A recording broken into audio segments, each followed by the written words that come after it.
નમસ્કાર ખેડૂત મિત્રો, ખેડૂત પ્રિયા ચેનલમાં આપનું સ્વાગત છે। આજે તારીખ 31 માર્ચ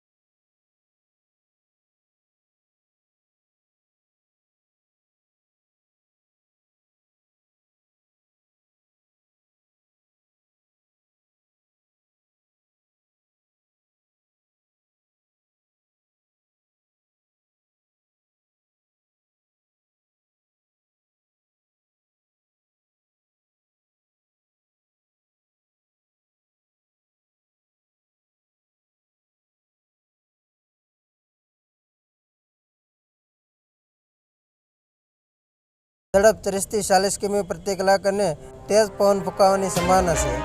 બીજી તરફ 2 એપ્રિલે બનાસકાંઠા, સાબરકાંઠા, મહેસાણા, પાટણ, અરવલ્લી, દાહોદ, મહીસાગર, નર્મદા, ડાંગ, તાપી, અમરેલી, ભાવનગર, કચ્છમાં ગાજવીજ અને તેજ પવન સાથે વરસાદની સંભાવના છે।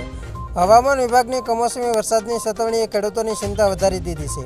ગુજરાતમાં રવિ પાક તૈયાર છે અને તેની લાવણી પણ શરૂ થઈ ગઈ છે। આવી સ્થિતિમાં ભારે પવન સાથે ભારે વરસાદ રવિ પાકને ભારે નુકસાન પહોંચાડી શકે છે, જેના કારણે ખેડૂતોને શાકભાજી, ખેત પેદાશો અને ઘાસચારાને સલામત સ્થળે ખસેડવા સૂચના આપવામાં આવી છે। તો ખેડૂત મિત્રો, આ હતા બપોરના મહત્વના હવામાન સમાચાર। ફરી વખત મળીશું નવી અપડેટ સાથે। ત્યાં સુધી જોતા રહેજો ખેડૂત પ્રિયા યુટ્યુબ ચેનલ।